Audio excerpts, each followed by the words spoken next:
My channel. आज हम लोग क्लास 10 का जो टॉपिक है ट्रायंगल, इसकी थ्योरम 6.3 को समझेंगे। तो थ्योरम का स्टेटमेंट क्या है? If in two triangles corresponding angles are equal, यानी कि ये दो ट्रायंगल्स हम लोग को गिवन है, इसमें करस्पॉन्डिंग एंगल्स जो है, यानी कि एंगल ए वो एंगल पी के इक्वल दिया गया है, एंगल बी एंगल क्यू के इक्वल है और एंगल सी जो है वो एंगल आर के इक्वल गिवन है। Then their corresponding sides are in the same ratio or proportional and hence the two triangles are similar।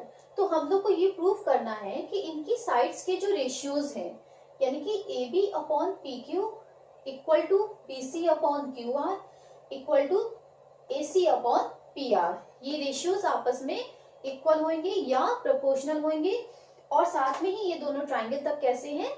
Similar है।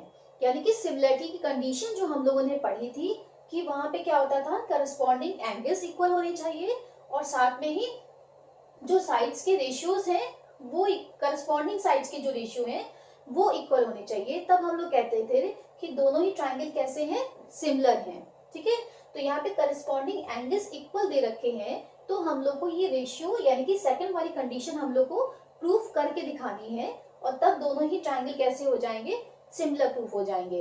ओके, तो जो गिवन है पहले हम लोग उसको लिख लेते हैं कि in triangle A B C and triangle P Q R क्या गिवन है कि करस्पॉन्डिंग एंगल्स, यानी कि angle A is equal to angle P, angle B is equal to angle Q and angle C is equal to angle R. ये हो गए corresponding angles, ये आपस में इक्वल है। देन हम लोग को प्रूफ क्या कराना है? प्रूफ कराना है कि करस्पॉन्डिंग साइड्स के रेशियोज, यानी कि ए बी, इसकी करस्पॉन्डिंग साइड क्या है? पी क्यू है, तो A B upon P Q का जो रेशियो है वो इक्वल है B C upon B C की करस्पॉन्डिंग क्यू आर है, तो ये इसके इक्वल है और इक्वल है ए सी अपॉन पी आर के। ये तीनों रेशियोज आपस में इक्वल हैं। ओके, और साथ में ही क्या हो जाएगा कि ट्राइंगल ए बी सी, अगर ये कंडीशंस प्रूफ हो जाती है तो हम लोग कह सकते हैं कि ये दोनों ट्राइंगल कैसे हैं? सिमिलर हैं। तो ये चीज हम लोग को दिखानी है। अब इसमें एक कंस्ट्रक्शन करना पड़ेगा। देखिए, सिमिलर प्रूफ कराने के लिए सबसे पहले हम लोग क्या करेंगे कि ऐसा कंस्ट्रक्शन करेंगे कि यहाँ पे पी क्यू वाली साइड पे एक पॉइंट डी ऐसा लेंगे कि पी डी की जो लेंथ है वो ए बी के इक्वल आए, यानी कि ए बी की लेंथ के इक्वल हम लोग ने पी डी को ड्रॉ किया है। ठीक है, साथ में ही ए सी के इक्वल हम लोग पी आर पे एक पॉइंट लेंगे ई।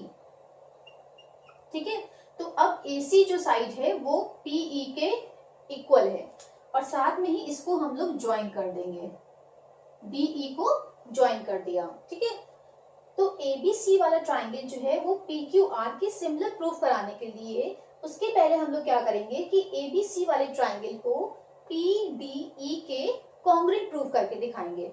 ठीक है, तो यहाँ पे सबसे पहले तो कंस्ट्रक्शन लिख लेते हैं।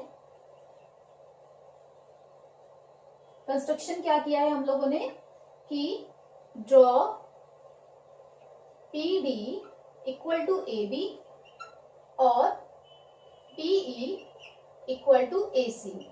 ठीक है, और साथ में ही ज्वाइन कर दिया है डी ई को, ज्वाइन डी ई। ओके, तो ये हम लोग का कंस्ट्रक्शन हो गया। Then proof.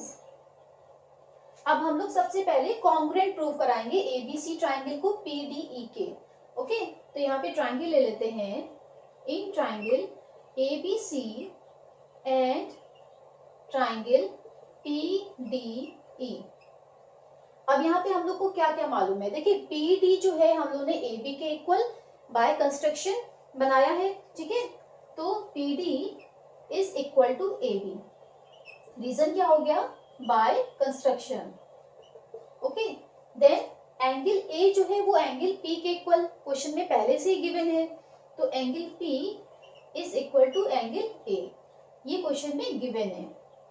ओके, नेक्स्ट यहाँ पे AC वाली जो साइड है वो PE के इक्वल है, ये भी बाय कंस्ट्रक्शन हो गया, तो PE is equal to AC by construction. ठीक है, तो यहाँ पे कंडीशन कौन सी लगी कॉन्ग्रुएंसी की, SAS की कंडीशन। ओके, तो because by SAS we can say that triangle ABC is congruent to triangle PDE। Okay, तो अब ये दोनों ही ट्राइंगल कैसे हो गए, कॉन्ग्रुएंट प्रूफ हो गए। तो जब कॉन्ग्रुएंट प्रूफ हो गए हैं तो हम लोग कह सकते हैं कि एंगल B जो है, एंगल B जो है वो एंगल D के इक्वल होगा बाय CPCT। ओके, तो अब क्योंकि ट्राइंगल ABC जो है वो ट्राइंगल PDE के इक्वल हम लोग कॉन्ग्रुएंट हम लोग प्रूफ कर चुके हैं। ठीक है, तो जब कॉन्ग्रुएंट प्रूफ हो गए तो हम लोग कह सकते हैं कि एंगल B जो है एंगल D के इक्वल है। ठीक है, ये चीज हम लोग लिख लेते हैं। तो therefore angle B is equal to angle D, क्यों कहा हम लोगों ने, बाय CPCT। ठीक है, तो देखिए एंगल B जो है वो एंगल D के इक्वल हुआ, तो ये हम लोग इक्वेशन 1 मान देते हैं। लेकिन क्वेश्चन में क्या गिवन था कि एंगल B जो है वो एंगल Q के इक्वल दिया गया था। ठीक है, तो because angle B is equal to angle Q, क्यों कहा, क्योंकि ये क्वेश्चन में ही गिवन है। ठीक है, ये हम लोग इक्वेशन नंबर 2 मान लेते हैं। तो इक्वेशन 1 एंड 2 से यहाँ पे देखिए एंगल B जो है एंगल D के इक्वल है और एंगल B जो है वो एंगल Q के इक्वल है। तो अब हम लोग ये कह सकते हैं कि एंगल D जो है वो एंगल Q के इक्वल है। ठीक है, तो बाय इक्वेशन 1 एंड 2 हम लोग को क्या मिला कि angle D is equal to angle Q। अब यहाँ पे एंगल D और एंगल Q ये किस टाइप के एंगल्स हैं, देखिए यहाँ पे ये दोनों लाइंस हैं, ठीक है ना, और ये ट्रांसवर्सल है एक, तो यहाँ पे D पॉइंट है और यहाँ पे Q पॉइंट है। अब ये एंगल जो है इस एंगल के कौन सा एंगल फॉर्म हो रहा है, ये करस्पॉन्डिंग एंगल्स फॉर्म हो रहे हैं। तो देखिए जब पैरेलल लाइंस होती हैं तो हम लोग कहते हैं कि ये करस्पॉन्डिंग एंगल्स हैं। अब यहाँ पे हम लोग ने करस्पॉन्डिंग एंगल्स इक्वल प्रूव करा दिए, तो अब हम लोग ये कह सकते हैं कि ये दोनों लाइंस कैसी हैं, पैरेलल लाइंस हैं। ओके, तो यहाँ पे लिख लेते हैं कि because angle D and angle E are corresponding angles and are equal. एक तो वो करस्पॉन्डिंग एंगल्स है और दूसरे क्या हो गए, दोनों ही इक्वल है। तो दिस इंप्लाइज दैट कि DE वाली जो लाइन है वो पैरेलल है QR के। ओके, तो अब DE वाली लाइन जो है वो QR के पैरेलल निकल आई है। अब देखिए यहाँ पे हम लोग जब पैरेलल लाइंस वाली बात होती है तो वहां पे हम लोग अब थेस थ्योरम अप्लाई करेंगे। ठीक है ना, तो बाय द थेस थ्योरम हम लोग कह सकते हैं जब एक लाइन जो है ट्राइंगल की एक साइड के पैरेलल होती है तो जो बाकी की दो साइड्स के जो रेशियोज होते हैं वो इक्वल होते हैं, यही थेस थ्योरम कहती है। तो यहाँ पे जो रेशियोज हैं अगर दोनों हम लोग यहाँ पे पैरेलल प्रूव कर चुके हैं तो दिस इंप्लाइज दैट कि PD upon PQ is equal to PE upon PR। तो आप लोग ये सोचेंगे कि यहाँ पे PD अपॉन PQ क्यों लिया हम लोगों ने, तो देखिए हम लोग को जो प्रूफ कराना था वो क्या प्रूफ कराना था कि AB upon PQ is equal to AC upon PR। तो वहां पे जो है हम लोग को जो है PQ चाहिए नीचे की साइड में। ठीक है, तो जब आप लोगों ने थेस थ्योरम पढ़ी होगी तो उसमें क्या पढ़ा है कि PD upon DQ is equal to PE upon ER, by the Thales theorem ये होना चाहिए।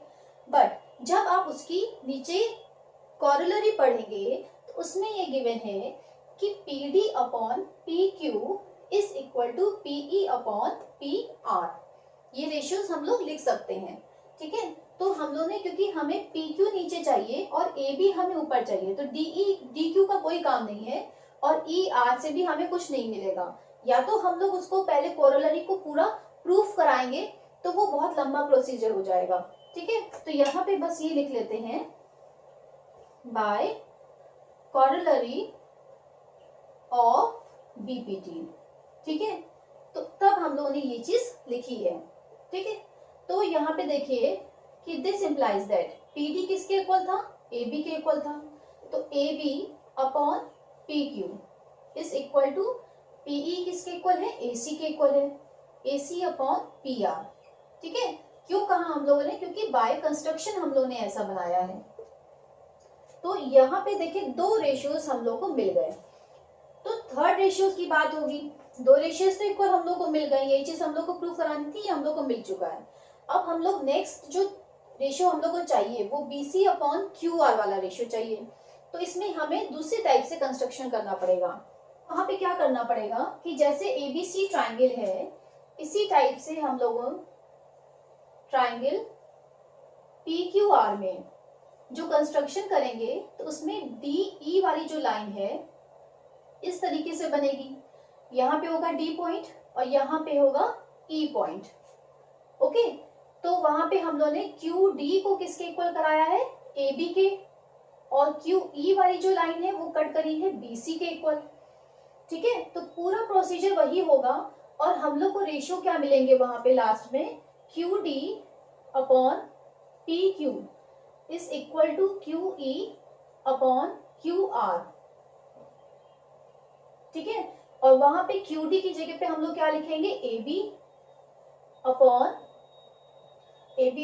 PQ is equal to QE की जगह पे क्या लिखेंगे, BC लिखेंगे, तो BC अपॉन QR।